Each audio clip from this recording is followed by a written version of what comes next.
basically on a desk which was no more than about a meter wide and a meter deep. And on this desk was a telephone, a headset, and a small screen in front of me. The mandate that I had, if you like, was eight customer-facing meetings a week minimum. Good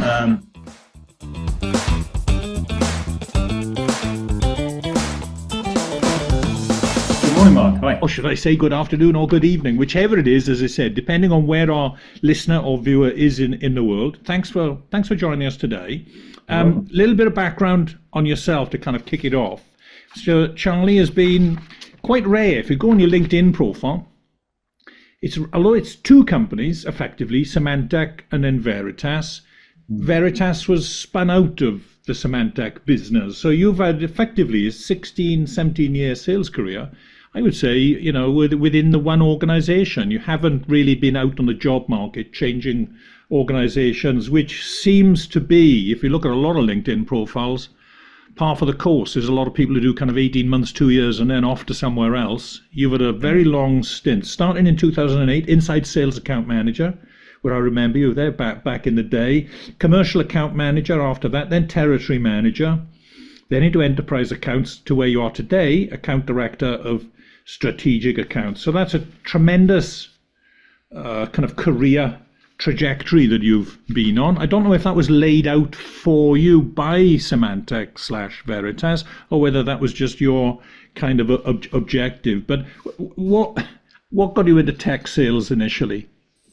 Yeah, so I suppose my story really starts at university. So I was in Bristol studying marketing, and as part of that kind of course, they offered a year in industry, so effectively a year to go out and kind of cut your teeth. And they would list these jobs on this kind of forum website, and you'd go and you'd kind of select a job from that. And I remember looking at it, and they would list out the job title, brief description, and then the salary. And I remember looking at this list and scrolling up and down, and they were paying, obviously with students, so they're paying about 11 or 12,000 pounds for the year to have a student work with them.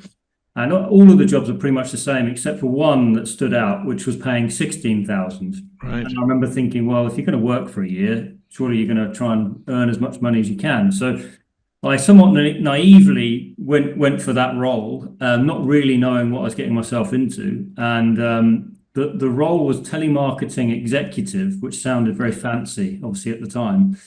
And anyway, fast forward a few months later, and I turn up in Reading, and it's working for this agency in Reading. And I turn up with my ill-fitting suit and full of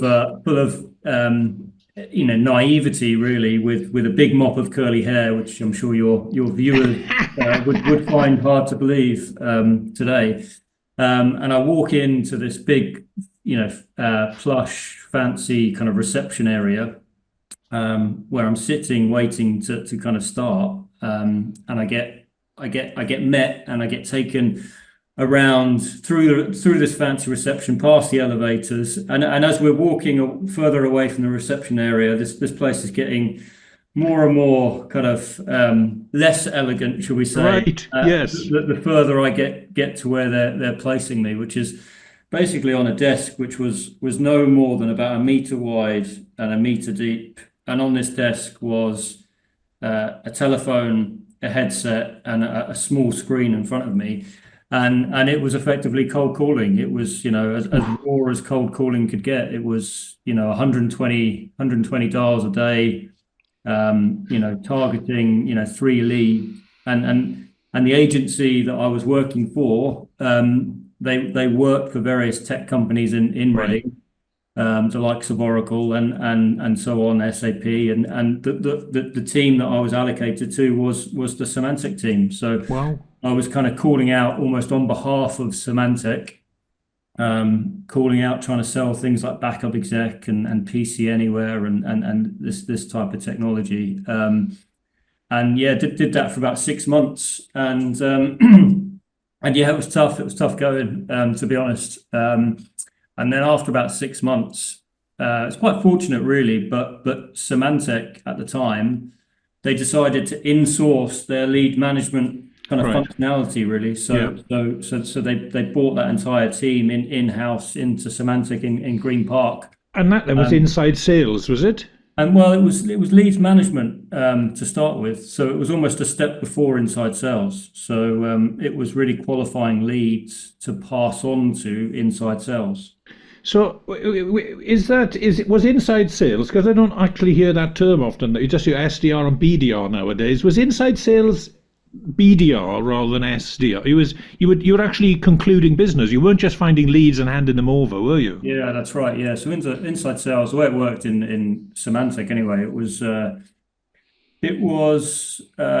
yeah, you worked directly with your field sales kind of colleague, if you like, and you would look after deals of a certain value, and then you would hand stuff over to your kind of field rep to for them to work on if it needed that more face-to-face touch. Gotcha. And you've got to remember, in the Symantec world especially, we were selling stuff that had a huge, vast range on it. So it could have been a couple of grand for a small license of backup exec, all the way through to $1 million deals that obviously you would have passed on up through, to the field guys. So I think that's why that structure worked quite well. Got you. But you then became a field guy. Oddly enough, I'm just going to go back. You mentioned an ill-fitting suit. And actually, oddly enough, you were the first person I ever met back in the day who had one of those short jackets on. You know, those sports jackets that are a little bit... I was shocked and horrified at the time. I thought, what's a man doing wearing a jacket? Now, that's what everybody wears. And so you were clearly, as in many instances, you're ahead of the curve here on that one. You were a fashion guru, because I think that was about 2010. For our listeners and viewers here, I have actually worked with Charlie in the past. I did a lot of training for Symantec in the dim and distant past, and for Veritas as well. So our paths crossed, I say, back in the day. I spend an awful lot of time nowadays. Do you use that? I use the phrase "back in the day" increasingly more and more. But so what do you think changes to sales and the marketplace in general? So you've got a great perspective, as I say, really at the coalface for all of that time. What changes have you seen in the market and particularly maybe in sales itself? Yeah, so I'd say from a market perspective, I think the market has changed a lot, in a sense that customers and clients they're not more educated. That's not really the right phrase, but they have much more information available to them, right? So they're typically coming at things from a much more informed perspective. Certainly from about 15 years ago, anyway. Yes.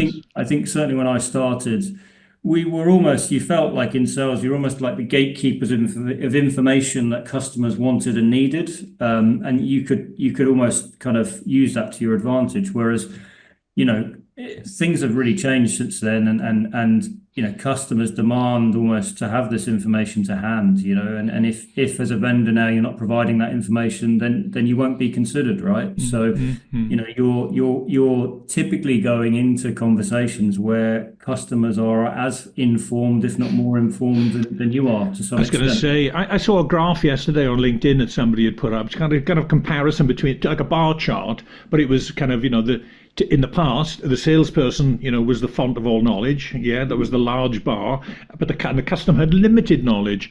But I think you're right; it has massively shifted. You may well find yourself in a position now where your customer is more informed, because they might have, before they've even got you in, they might have researched the market in general. So they don't only know what you've got to offer, but they know what your competitors are offering as well. So that's clearly a major change there.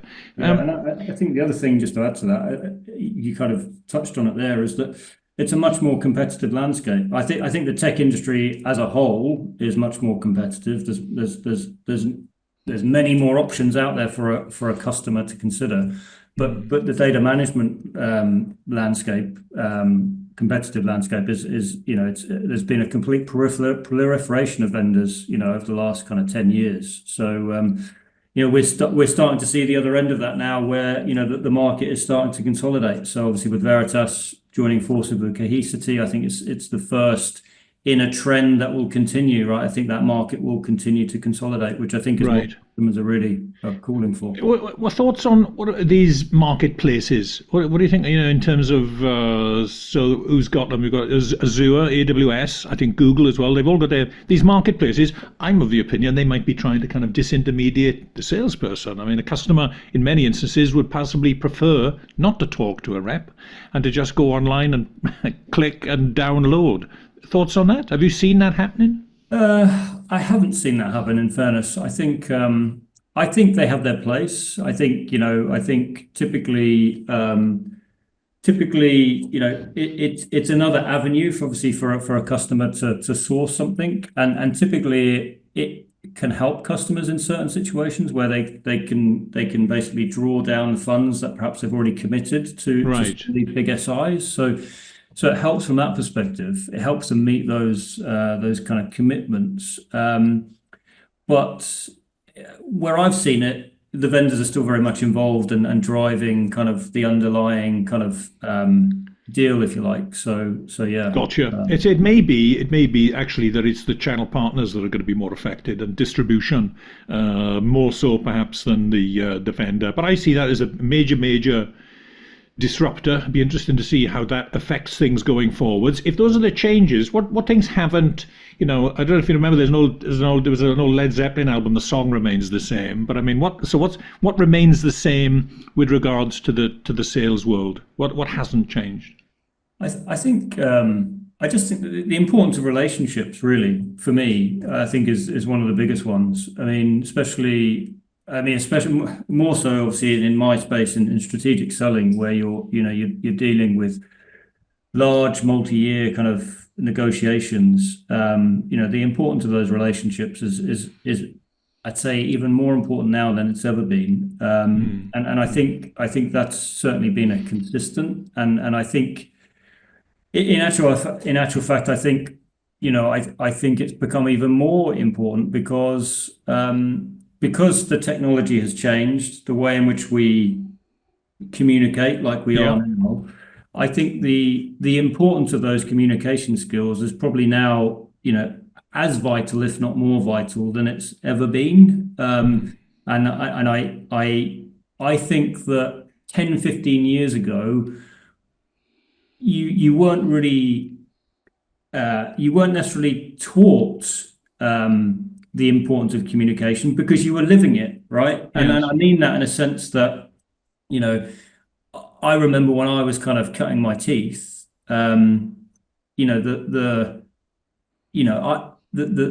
mandate that I had, if you like, was eight customer-facing meetings a week minimum, and phone calls didn't count. Right, ironically, phone calls didn't count. So the phone calls enabled you to get the meetings, but it was eight face-to-face meetings a week. And I think through going through that process, you learn the importance of communication, because one thing that always sticks in my mind is kind of call it or refer to it as the elevator chats, right? So you turn up at a customer site. You sat in reception, they come down and meet you, and it's that dialogue that you're having with that customer in the walk to to go and grab a coffee, then to the elevator, then up to the room that you're going to sit and chat in. You're doing that before and after, and that's really where you're honing and developing a lot of that communication skill. And obviously when things drastically shifted online, that all gets taken away. So I think it's on us, as professionals in this industry. I think it's on us to make sure that we're trying even harder to make our communication kind of impactful when we're operating in the virtual world or the hybrid world. It's changed dramatically. Again, it really, if you think about it, the shock of lockdown has happened back in kind of March 2020. I think it was disorientating for many of us, as you said, who had cut our teeth and learnt our skills in hand-to-hand combat. I don't mean in an adversarial sense, but the reality is you spend your time around people, whether that was in the workplace, but you were with people all of the time. And then all of a sudden, the shift online and that the context completely changed. So I think that's, as I said, the platform itself, Zoom, Teams, came into its own. Prior to that, most of your meetings, I would have said 80%. We were using Zoom and Teams, in the late teens of the 21st century.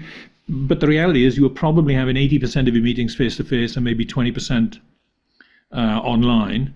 Then during lockdown, it went 100% kind of virtual meetings, and now we've come out of it. I don't think it's going back. A lot of people, I was doing work with Microsoft back in March of 2020. We had a program that we were due to deliver in Seattle in April of 2020. They basically went into lockdown, took everybody out of the office and went home in the middle of March or early March.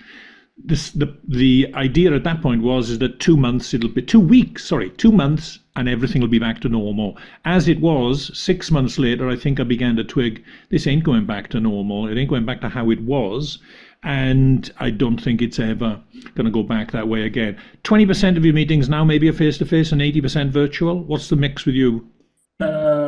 Yeah, it might be slightly higher, probably maybe 30, 70. But I suppose that's more the nature of the customer base that I'm selling to. Right, correct. But yeah, it's still a drastic shift, right? Are you doing new business, or do you just wait for the purchase orders to come in from your strategic accounts, your big spending? Well, yeah, customers? a lot of my management would probably say that to you. Yeah. But yeah, unfortunately, it's only net new. So yeah. Is it?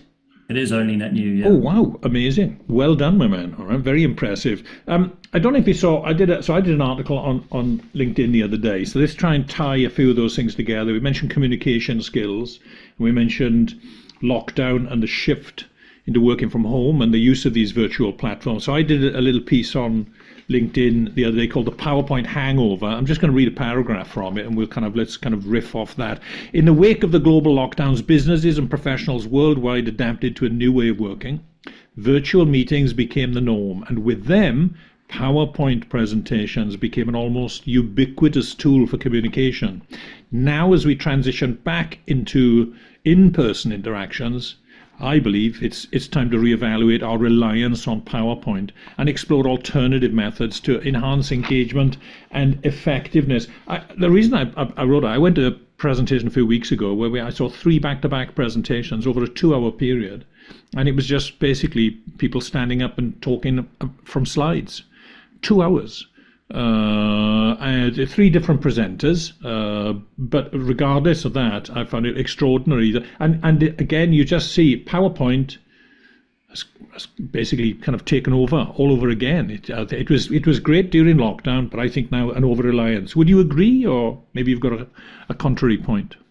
Yeah, I think you're right. I mean, I think it's used as a crutch in a lot of circumstances, right? I often sit there and think, what's being presented doesn't need to be on a slide. Yeah, the person is more than qualified to be able to present the point they're trying to get across without the slides that are behind them. Yes, and so I think it's used as a crutch. I think it's almost comfort blanket. It's a comfort blanket. Yeah, and I think that becomes very dangerous because it's very distracting, and I think it weakens the message that you're trying to get across. It takes all of the personality out of what you're trying to communicate, and I think as soon as you start using a PowerPoint, any emotion or any personality that you're trying to kind of get across is taken away. So I think that's a real. You made a really good point there, Charlie. I said the crutch element to it, and I think if you think back to again on lockdown. So as I say, it was a godsend during lockdown.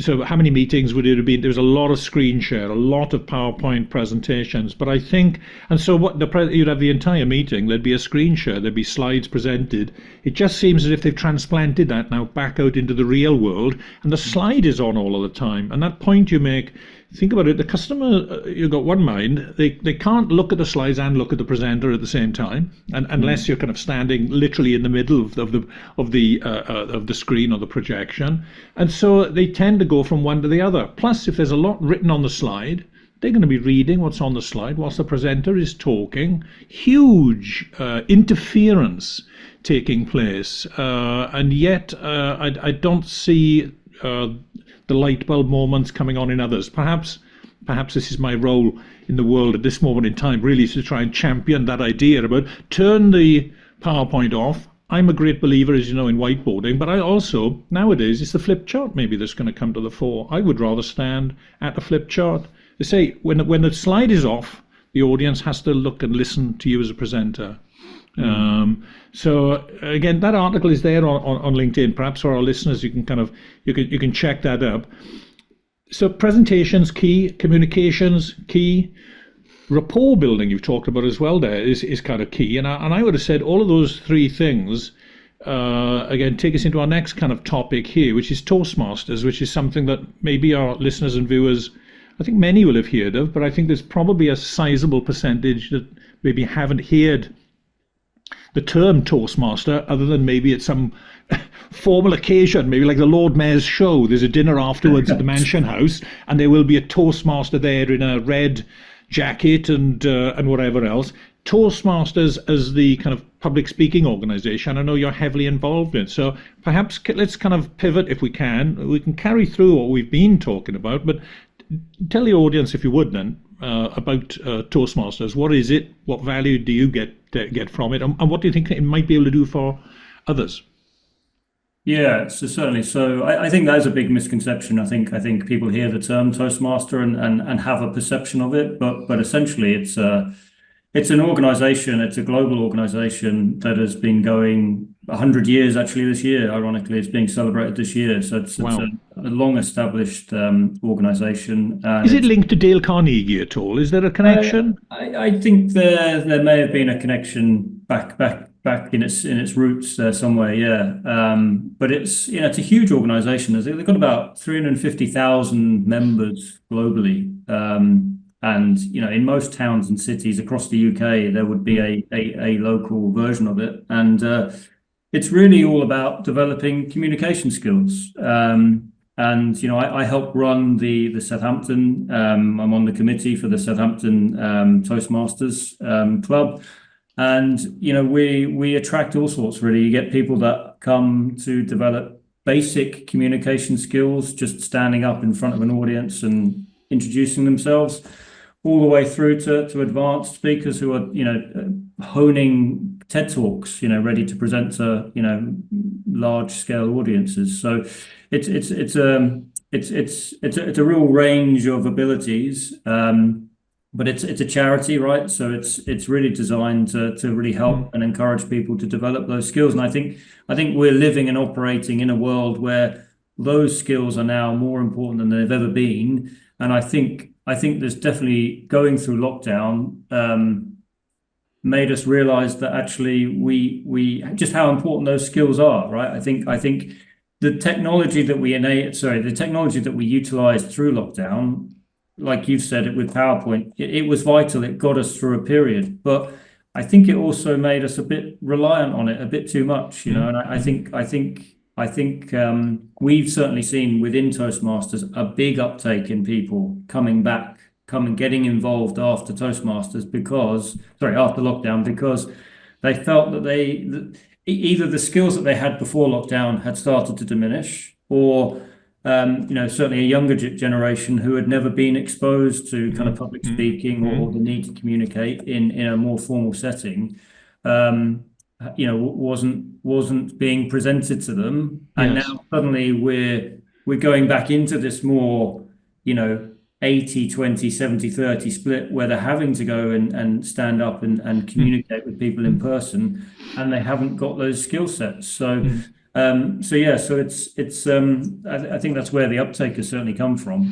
Is it weekly, monthly? And it's always in person. They don't do it virtually. I must say, although they must have during lockdown. There was probably Toastmasters online, was there? Yeah, well, we did we had to adapt like every business, right? So our club, for example, we did hybrid meetings. We still do them occasionally. We do one about once a month. But we were all online at one point, but now, we've obviously over the last couple of years we've got back into in-person meetings, and we're actually pushing to do more in-person meetings, because really, public speaking is only really public speaking when you're stood up and talking in public, right? Right. So you know you know those virtual conversations like we're having now, they have their Yeah. place, but it's a different set of skills. I wonder if there's a distinction there, or oddly enough, as you said, between what I would say, public speaking and presentations. That I'd say the tech world. You think about it. You tell me how many slide decks do you have on the hard drive or in the cloud from Veritas or from Symantec over the years? You'll have hundreds, maybe thousands of decks. Lots of meetings are basically. I don't know whether people make that connection. They just say a presentation, whether they see that basically presenting and public speaking. If you think about it, two very different terms. And there are distinctions to it. Of course, the TED Talk, somebody standing on a stage with an audience in front of them, that is kind of a prototype of a public speaking engagement. But I would still say, a customer meeting do you have an executive briefing center that you would have had in the past, which maybe there's 15 people in a room. That's public speaking, but I'm not sure that people maybe make that connection. How many people in the world of work, if they found out or they know that you do public speaking and work closely with Toastmasters, how many people are interested? Is it generally people are really interested and you've seen lots of people join, or is it are they a bit more lukewarm?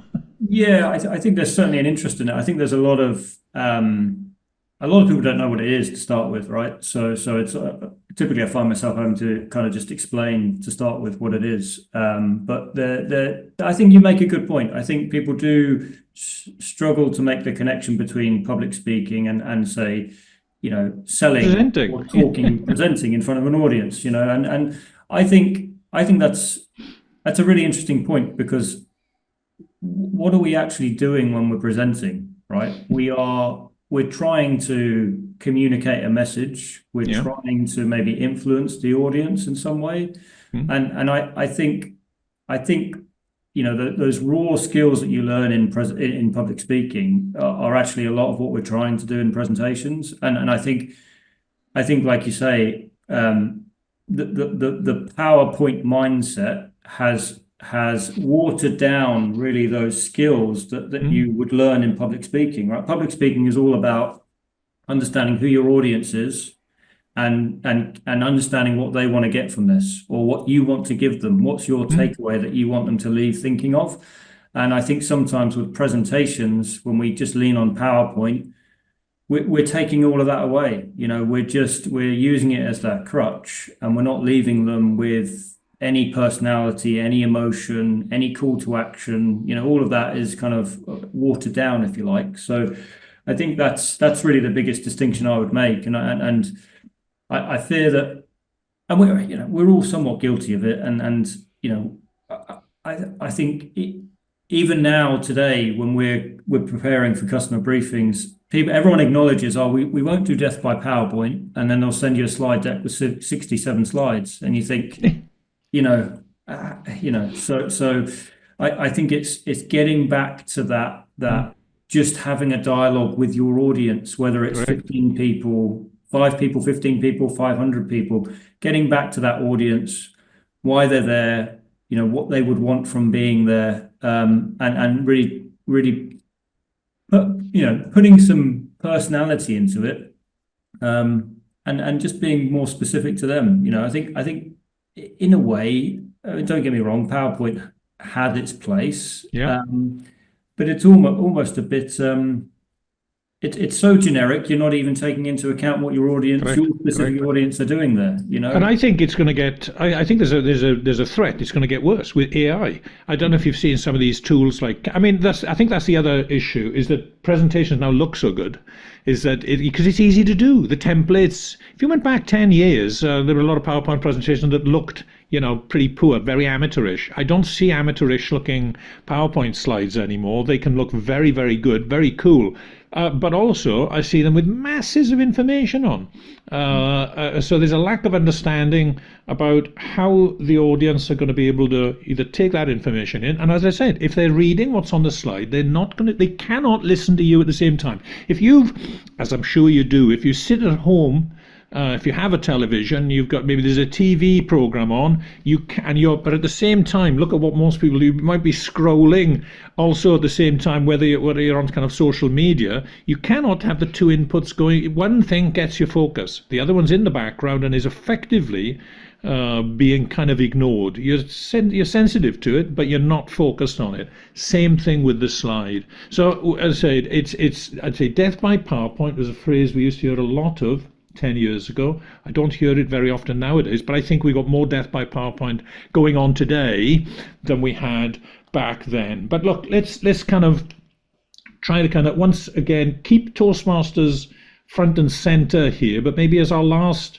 talking point or topic here, you had mentioned before that there is a kind of a youth outreach program as well, because there's this generation coming up that, listen, I didn't go to you. Well, I did a HND. I did the first year of a HND in computer studies. I didn't attend all the classes. You went to university, you say, in Bristol to study marketing. There's a whole cohort of youngsters that at a university, a degree course starting in 2020, and basically the entire degree wasn't even done in person. So they may not have even benefited from seeing their professors in front of a class, basically kind of explaining or talking through their subject. You've said before that there's like a youth outreach program. As a final point here, can you just give our listeners and viewers here just some kind of insight into that? They may not be that young themselves, but they may have children or relatives that they could push in that direction. Yeah, well, I think you've kind of touched on it there, because the younger people today, they are a lot more familiar with tech, right? So tech is there and they're using it day in, day out. So they're a lot more tech savvy in the way in which they communicate with tech. But that has to some extent replaced those interpersonal skills that we would have been so familiar with, pre-lockdown or maybe going back kind of 10 years or so. And we've seen a big demand from people to kind of fill that gap, right? Where either they're coming to us in their early 20s to Toastmasters because they feel it was never a skill that they were exposed to or they had an opportunity to learn through their education system.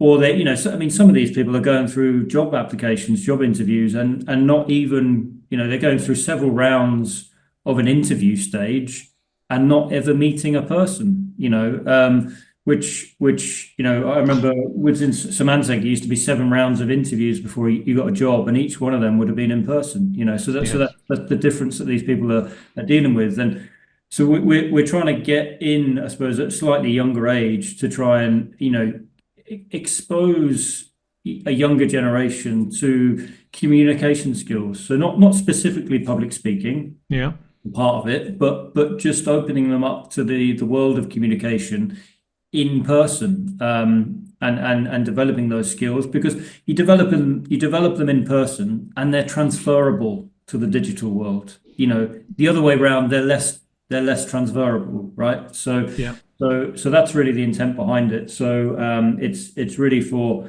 students across schools, colleges, universities, giving them a platform, giving them exposure. It's charity run, it's run by volunteers, but it's to try and encourage people to get to develop skills and confidence in that space, really. And is that taking place only in Southampton, or is that going nationwide? Because you said there'll be chapters of Toastmasters. I don't know how many there are in the UK. I used to go to one in Hatfield, not too far from where I am now in Letchworth, Hertfordshire. And my guess is most towns in the UK of any size will probably have a Toastmasters group. So is the youth program running nationally or even internationally? Yeah, so we're running it in Southampton. So it's a framework that we take from Toastmasters, and we run it, and we're running it in one of the colleges here in the city. But that framework would be being repeated across, multiple towns and cities across the UK. So Super. So yeah, it's something that's out there. So if people are interested, there's certainly something available. Brilliant, and I'm assuming Toastmasters.com is the likely place to go. Charlie, it's been very interesting. It's been great catching up with you. And what we did, some of the things we talked about there, when you were on about meeting a customer and that walk through to their office or going up in the lift. I had Symantec Green Park office in my mind there when you were kind of explaining it. I don't know if that's what you were talking about, but it's been great to catch up. I'm sure the audience will take an awful lot away from this. As a last thought here, so where's your career going now then? You're sub 40, all right? You've had 15, 16 years. What you've avoided management, I see. I'm assuming perhaps purposefully. Where do you go next? What's the vision for the future? Yeah, it's a good point. I think anyone that's been in, as you kind of touched on, I've almost done every job in sales up to this point. So management would be the next kind of logical step. But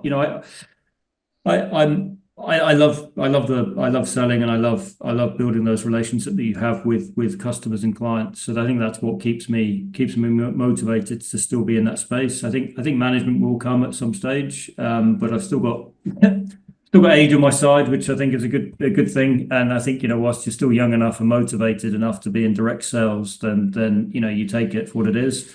It's brilliant. I think we're Veritas obviously just going through this merger with Cohesity, so that's quite exciting. So I think that will bring lots of new opportunities with it. So looking forward to really where the future goes. No, that's fantastic. Okay, well look, let's wrap it up there. Charlie, you've been a super guest. Thanks ever so much for taking the time out of your day and joining us here on the Channel's Own podcast. I look forward to seeing you again in the not too distant future. I don't know, are you going to be at the comedy luncheon in December this year?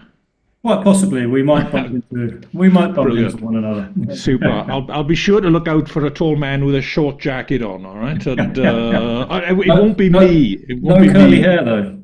Oh well.